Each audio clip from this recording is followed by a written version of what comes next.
Hi, I'm Steven. That's John. We're from Just Got Played, and today we're going to tell you what we think about the Guild of Merchant Explorers, which is a 2022 release from AEG.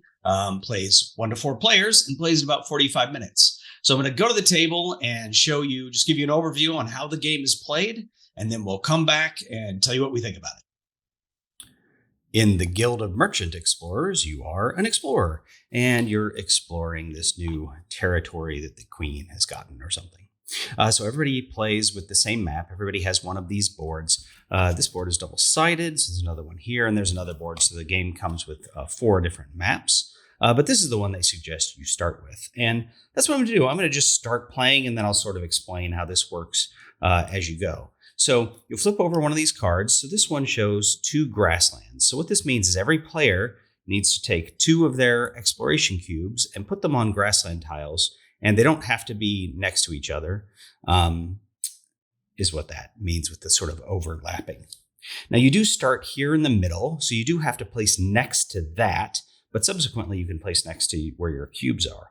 So I'm going to place one here and one here. So if you see here, there's a coin on the map. So when I cover that up like that, I get a coin, which is a point. All right, so you don't spend those or anything. You just save those for points at the end of the game. All right, let's see what the next card is. All right, so this is desert. So I think what I'm going to do is there's a city here. So I'm going to build into that city with that, because that's a desert city. And then I'm also going to head out in this direction towards that city. And you'll see why here in a minute. In fact, we'll see why right now. So this is any 2 type of terrain tiles, but they do have to be adjacent. All right, so what I'm going to do is this and this. Now, what's happened here is I've created a trading route. I've connected one city to another city. So what I do is I multiply the 2 numbers together. So that's 4. So I would get 4 points. I would add that to my total. And then I have to take one of these cities basically out of circulation by taking a token and then placing it over there. I can still connect into this city on future turns, but I can't create another trade route in there. But this one is still available for me to create a trade route. All right, so what's next? All right, we've got 3 water squares that are adjacent in that pattern, right? So I'm going to go 1, 2, 3 off this way, again, from this starting area. See the next one, and this is where the game gets really interesting. All right, so this is my level 1 tech. So what I'm going to do now is I'm going to draw 2 cards from the tech deck. And I get to choose which one of these I want to take. I did just go up against some mountain spaces, so being able to explore mountain spaces and the double value of any coins I earn is pretty cool. So you know what? I'm just going to select this. Now what's happened here is this has become my level 1 tech. And so every time this comes up in subsequent turns, and I just discard the other one, that is going to be what I do. Everybody will get a different one. So when the level 1 tech card's up, everybody does something else. So it says explore up to 3 mountain spaces. Okay, and double the value of any coins. So you know what I could do here is I can go here. So again, I'm going to get 2 coins for going there because I doubled that coin. And then I'm going to put another one here. And let's say I just put the other one. You know what? I might put it there. Okay, so now what happens here is I have filled up a region.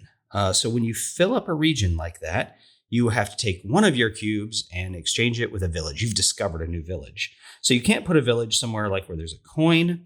So basically, I have to put this village here. So I'm going to take that away. And I look down here, I see I'm in era 1. So I score 1 point for creating a village. And then let's just see what this last card is. It is the mountains card. And so I can place 1 piece in the mountains. What I'm going to do is I'm going to place it here because I'm going to complete another area like that. And now I can place another village like so. And I get a coin for that village as well. So now I've got a bunch of points over here. Now, at the end of an era, what you're going to do is you're going to clear out all of your cubes.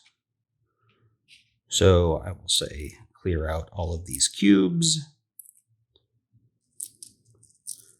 But I do leave the villages. So that means on the next round, when I start again and say this water square comes up, say that came up first, I could just start right here from this one and go say, I don't know, 1, 2, 3. Now this is interesting because this is a little wreck here. It's a ruin or a wreck. And what happens when you land there is you get a card off the treasure deck. All right. So this one says that discovery towers are worth an extra point, essentially at the end of the game. So there are discovery towers in this map. They're sort of in the corners. If you build into those, you put one of these towers on them. And at the end of the game, you score depending on how many towers you've connected to. And in this case, you would get extra. So if you look at the board here, this board, so it tells you what cards are in the deck. So these are going to come out every round. And in the first round, this card came out, the level 1 tech, right? But in the second era, this will be in the deck. So the 1 will come out, the 2 will come out. And again, I'll choose from 2 tech cards and put my level 2 here. 3, again, I'll do the same thing. But also 1 and 2 will come out in the third round. And in the last round, not only will all 3 of those come out, but this card will come out, which lets you choose which one of your 3 you want to activate. So you're going to play over the 4 eras, and you're going to, basically try to get as many points. Now, it is a little bit multiplayer solitaire, except there are always public goals. So every map has 6 public goals, and you choose 3 to play with in any given session. And so you see there's 2 values on it. So whoever is the first to complete it, and if multiple players complete it on the same turn, I mean, you're playing simultaneously, you both would get, or you all would get this 10 value, right? So that's what you do. You just say, hey, well, I was the first to put 2 trading posts on cities valued 3 or greater. Bam, I put my thing here and I get 10 points. Now, subsequently, everybody else only gets 5 points for doing so. And they put a marker on here just to signify they've completed it. So because you can't score it more than once. So every game is going to be a little bit different because of how the cards come out, the tech that you get, and also the objectives. But that is basically how you play the Guild of Merchant Explorers. All right, so let's go back and tell you what we think about the game. All right, so John, what do you think about the Guild of Merchant Explorers? Really big fan. I didn't expect this to hit as well as it did. If you look at it, there's not some grand table presence. It's not a game that's just like, oh, you have to play this immediately. Theme is kind of a post-it note on a empty box kind of thing, but the mechanics of it really take it to another level, and it becomes just this fun little puzzle that has just enough player interaction to be really good, in my opinion. So I'm a big fan of it. I really like this game. Yeah, me too. I actually liked the theme. I like the theme of sort of exploring maps, etc., whatever. So the theme was okay with me when you put it on the table the first time we played it. I was like, oh, hey, this looks cool. This looks interesting. And so I have to say, we're here at the end of the year. We're here at the end of 2022, and I haven't played every game that I wanted to play from 2022 releases. Right, like I haven't played Dead Reckoning or ISS Vanguard, and I haven't played Carnegie either, but I played a lot. I played a lot of 2022 releases, and this is right up there with me. This is, top 5 for sure. Maybe number 2. I don't know if I had to guess. Haven't exactly done my list yet, but how about for you? It's my favorite game of the year. I'd put this at number 1 for sure. It's just charming and evocative enough to beat out the rest of the games. And unfortunately, this year I too did not get to play as many of the new releases as I'd like. I'd love to play Dead Reckoning, but haven't even seen that in person. So I'm still playing a little bit of catch up because of the whole situation the last few years. But hopefully in the next couple of weeks, as it go to a convention, I'll be able to change that. That's always a great place to catch up. Yeah. But All yeah, right. it's a great game. Haven't had a chance to play as many as I'd like, but it's still number 1 for me. All right, cool. So what would you say is your favorite thing about the Guild of Merchant Explorers?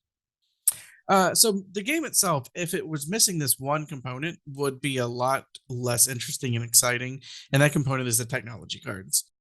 For the first 3 rounds, everybody's going to get their own technology card. You get 2 to choose from. The one you don't pick gets discarded. You immediately activate the one, and then you're going to activate that several more times over the course of the game. So everybody would be doing the exact kind of same thing, looking at the same objectives if it weren't for these tech cards. But the technology cards are what really just elevates it. Everybody's got a different thing, a different goal that you're looking at, and you really have to position yourself so that you can get the most out of those technology cards when they do come up, because the deck is random. So you don't know when it's going to happen, but you want to position yourself in a way that when it does come up, you can get maximum impact out of it. And it could probably have like 3 turns worth of efficiency for you every time it comes up if you play it correctly. And that's really kind of the crux of the game. And with that, every game feels different because you're going to have different technology cards. They're going to combine differently. You'll get them in different eras. So it really makes for an interesting and unique experience every time you play it. Yeah, I 100% agree. The technology cards are the heart of this game. It is what makes this game interesting. I love that decision, particularly in age 1, when the technology cards come up and you're choosing between 2 and you're looking at the board and you're like, if I use this one, I could fill this area and get a village, which is really good, right? Because now I can build off that in the next era. But, you might look at the other card and go like, but, I'm going to get this card 3 more times and this other one would probably be better. So you've got that decision. I mean, not always. Sometimes that's not the decision you have to make, but you have this decision. Do I take the thing that benefits me right now or the thing that's probably going to be better, longer term? But, you can't sleep on putting those villages out, right? If you don't put out a single village at the end of age 1, you're there's a lot of games that separates it. So you have to play either strategically or tactically. In this game, you have to do both. Because even if it's the best card for you right now and it's going to be a really good turn, if you don't utilize that well the rest of the game, then you've really just wasted it. So you have to consider both at the same time and kind of go for a long-term strategy and those good early first turns so that you can have better infrastructure. So it's a good mix of both. And you can never just focus on one and do well. You've got to do both at the same time. Yeah, so it's funny when you teach this game to somebody. And I remember sort of thinking this when I first played. You're like, well, this card's going to come up, and this card's going to come, this card, the cards that are going to come up. And you're just like, how am I ever going to get anything done with that? Because you haven't seen the tech, the tech cards, which are really the workhorse of, getting your cubes out on the board and achieving things. So, that moment where people start to understand, I get it now. It clicks in. Yep. So, so that is also my favorite thing about the game. But aside from that, I also really like that it comes with, is it 4 different maps? I've only played 2 of them, but it comes with 4 different maps and the maps have different objectives and even different symbols on them. So it definitely feels like the same game, but it's different enough that it makes me want to play those other maps. It isn't just, random starting position or something, it really sort of feels different. Yeah. And I appreciate that kind of variability being in a box rather than having to hunt down some promos or an expansion or something. Yeah, AEG killed it with this, and like Heat as well. There's enough in the base games of both of those that it feels like there's already an expansion included. So the first time you play, you're going to have a set of technology cards, you're going to have a map, and you're going to have 3 out of the 6 objectives. The next game you play could be on a different map, 3 different objectives, different technology cards. The third game you play could be the same map, but different objectives. And every game is going to feel kind of the same mechanics. You're doing the same stuff, but you're going to do different strategies, vastly different strategies over the course of those 3 games. So it does have a lot in the base box. You can't beat that for the price that you get it for. And it just comes down to this fun puzzle with a lot crammed into a very small box. Well, relatively speaking. Yeah. Well, that's funny. So I'm going to segue off of that into my dislike of the game. So my dislike of this game, talking about it feeling like it already has an expansion in the box, is that I feel like this game needs an expansion. And the reason that I say that is, despite the fact that I really like this game, I don't own it. We've only played it at 4 players. Board Game Geek says it's good at 2 or 3, but I've only played it at 4 because this kind of game, which feels sort of like a flip and write, although you just flip and put cubes out, flip and place or whatever. But it's definitely a simultaneous play game. And for me, simultaneous play games are best when you have lots of players. So 6, 7, 8, 10, a lot of the other games that this sort of competes with in sort of the mental puzzle space are like that. You can throw a lot of people at it. And that's frequently my game night. I know a lot of people have a game night where, 10 people show up and they'll just break up and play 2 or 3 different games, but that's not how mine is. Everybody wants to be in the same social circle doing the same thing. And so we'll play 8, 10 player games. 6 is very common. So, I need those higher player count games, and this game could, right? If it just had some more of the map boards and different colored cubes, that's all you really need. I mean, maybe some more point tokens or something. I don't think the objectives would be broken, really. I mean, you might have some extra rule that says, well, the first place can be scored twice by 2 different people on different turns. Maybe you put out 4 instead of 3. So there's or something. I really feel like this game should scale well. But it just, I guess I could buy 2 copies of the game and paint the cubes or something, but I'm, it's a little too far a bridge for me to do when I have other choices of games. So anyway, that's my dislike. I just really wish, which is a funny dislike, right? Because it's a dislike based on a like. I want to play this game. I want more of it. More people. Yeah. Yeah. I've never gotten it with less than 4 as well, because every time I set it up, everyone's like, oh, I want to play that. And like they hear really good things about it and they want to try it out. So I don't even know if it plays well at 2 or 3 players, because I've just never had the opportunity. Oh yeah. I mean, the people were floating around like sharks when we played it at the game store, like wanted to get in on it, but like we were full, sorry, Yeah. But so I see what you're saying with that. The good news though is that they could sell an expansion that just has like another stack of tech cards, enough maps to make it 6 players, and then maybe 1 extra double-sided map. Yeah, that's what I was thinking. That would make it enough to be able to keep this game on the shelf probably for the rest of the time you're playing board games. And I would buy that day one. I wouldn't even hesitate. So not only would I buy the expansion, I would also then buy the base game, right? So yeah, exactly. So I really hope that they're going to support it like that. I would, like I said, I'll buy it day one. And it's interesting though, because you said you enjoyed the theme, and I like the concept of the theme, but I just don't really feel like it plays out in any way that's meaningful to it. And I think that's my dislike of the game, that like, if you were to walk past this and someone was playing it, you would look and go, there's a monocolor cubes on a map that's, I don't want to say the map's boring, because it's not, but it's not really evocative of anything that catches your eye or is very intriguing. So I really think they could have done a little bit more with like the meeples. Instead of having just squares, maybe make them shaped like something, because the villages are great. The villages look good. They're interesting. So just a couple of tweaks on the design of it, I think could have made it a lot more of an exciting, or maybe even a different theme. Going out and exploring is an interesting theme. And there's entire games that run on just that, but I think that more could have been done to make it more attention grabbing and more interesting. And I think that this game is going to fly under a lot of people's radar because of that. Yeah, I mean, certainly although, I don't know, right? So you talk about that you see the map and it's just sort of old school map style, although a lot of people like that. I mean, people hang that kind of map on their wall as art, but so see, and certainly probably some people are turned off by it, or not necessarily turned off by it, but just not engaging with it. But, based on playing it at a convention and playing it at the game store, it did seem like it drew people's attention. Sure. Maybe just because they were curious what we were doing, right? I mean, that happens, but yeah, I don't know. We'll have to see. I'm curious how it does sales wise. I haven't checked to see if it's like out of stock or whatever. That's always a good sign. If it's out of stock everywhere, that means a new print run is coming. And that's when companies, I think, start thinking about expansions and stuff like that. Right. So, yeah. Cool. So, all right. Well, there you have it. The Guild of Merchant Explorers, John's favorite game of 2022, and right up there in my top games of 2022 as well. If you enjoyed this review, please give us a like. That helps us out. If you want to come talk to us about the game or any other games, look in the description of the video below for our link to our Discord channel, or you can come visit us on Facebook or any of the other social media platforms. We get all those links down there. But until next time, I'm Steven. That's John. We're from Just Got Played. And thanks for joining us.